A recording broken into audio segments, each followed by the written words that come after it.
It's easy to focus on carbs, insulin, and exercise when managing diabetes, but there's another crucial piece of the puzzle that often gets overlooked: micronutrients.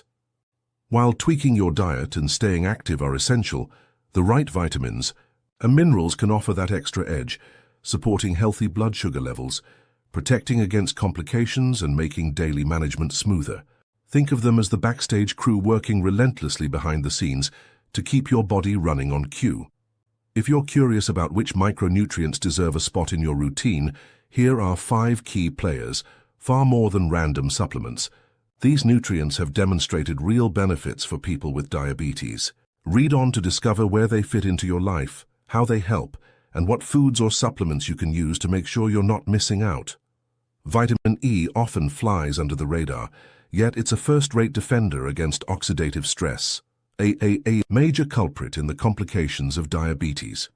Free radicals accumulate when blood sugar runs high, and vitamin E steps in as a powerful antioxidant to neutralize them before they damage blood vessels, nerves, and the delicate tissues in the eye. Studies suggest that 30 to 50% of people with diabetes have suboptimal vitamin E levels, partly because their bodies burn through it faster, trying to counteract the oxidative burden. One clinical trial found that supplementation with 400 IU of natural vitamin E daily reduced markers of oxidative damage by as much as 20% over 8 weeks. This translated to less inflammation in the endothelium, the lining of blood vessels, helping to protect against atherosclerosis, a leading cause of heart attack and stroke in diabetics.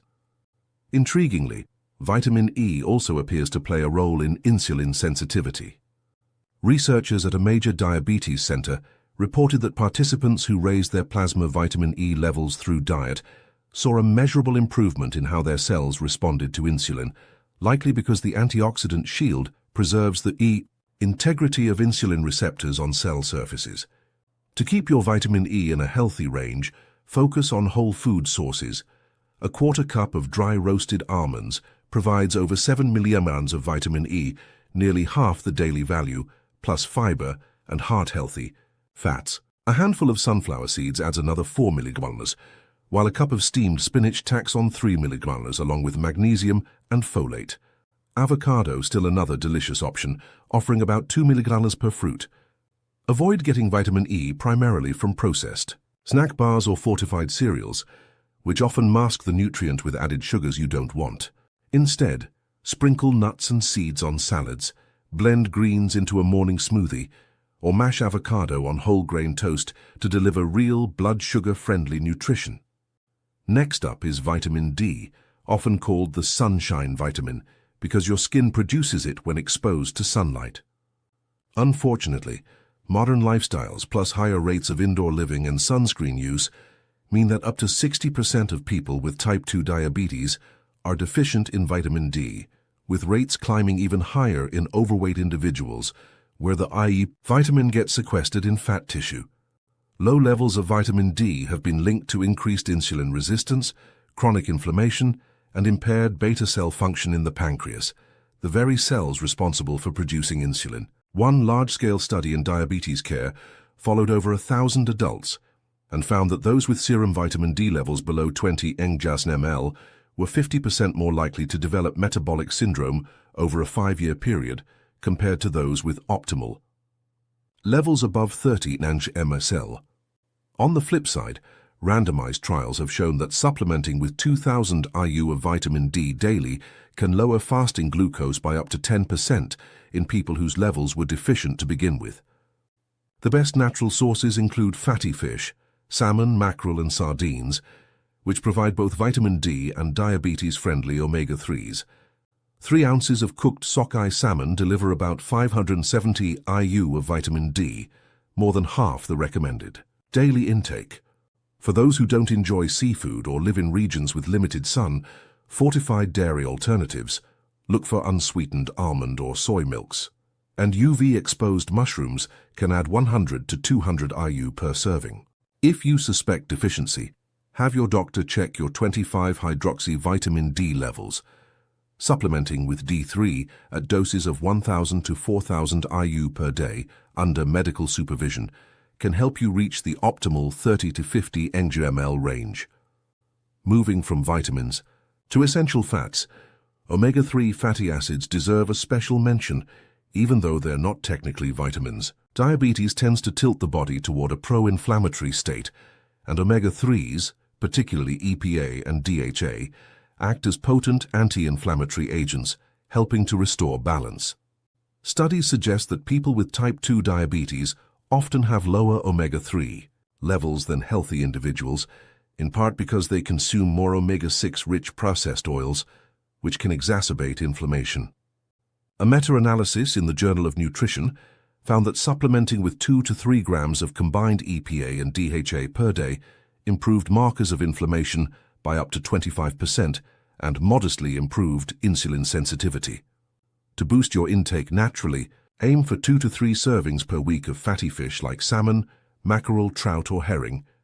If fish isn't your favorite, a tablespoon of ground flax seeds delivers ALA, a precursor to EPA, along with fiber to stabilize blood sugar. Walnuts also offer ALA and can be sprinkled on yogurt or oatmeal for a nutrient boost. If you opt for supplements, choose high-quality molecularly distilled fish oil or microalgae oil for a vegan option to ensure purity and potency. A daily dose of 1,000 to 2,000 nanomolar of EPA plus DHA is a good target, but always discuss with your healthcare provider to tailor it to your needs. Magnesium is the 4th micronutrient on our list, yet it's often overlooked despite its critical role in over 300 enzymatic reactions in the body, including glucose metabolism and insulin action. Up to 38% of people with type 2 diabetes have low magnesium levels, partly because high blood sugar causes the kidneys to excrete more magnesium in the urine. Low magnesium is linked to greater insulin resistance, higher blood pressure, and increased cardiovascular risk. A randomized trial in diabetes care showed that supplementing with 250 milligrams of magnesium daily for 16 weeks significantly improved both fasting glucose and insulin sensitivity in people with poorly controlled type 2 diabetes. Other research suggests that adequate magnesium intake can reduce the risk of developing type 2 diabetes in the first place. To get more magnesium through diet, focus on leafy greens such as spinach and Swiss chard. 1 cup cooked delivers a 150,000 to 160 mg/hour, as well as nuts and seeds. A quarter cup of almonds has about 100 mg, while 2 tablespoons of pumpkin seeds provide 100 mg as well. Legumes like black beans and chickpeas, whole grains such as quinoa and brown rice, and even dark chocolate, in moderation, can contribute to your total. If you're considering a supplement, magnesium citrate or glycinate forms are better absorbed and gentler on the digestive system, with 200 to 350 mg per day being a reasonable range. But check with your doctor to avoid interactions with medications. Last but by no means least is chromium, a trace mineral that coordinates with insulin to help transport glucose into cells.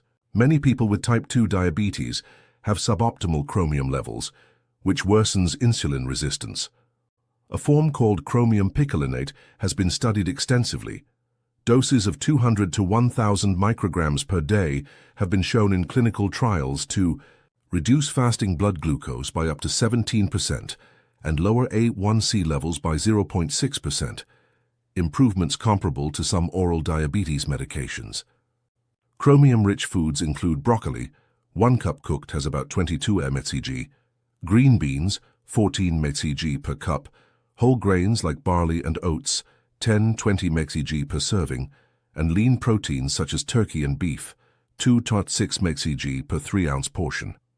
Because daily requirements are relatively low, about 35 mcg for adult women and 25 mcg for men, incorporating these foods regularly can help you meet base needs.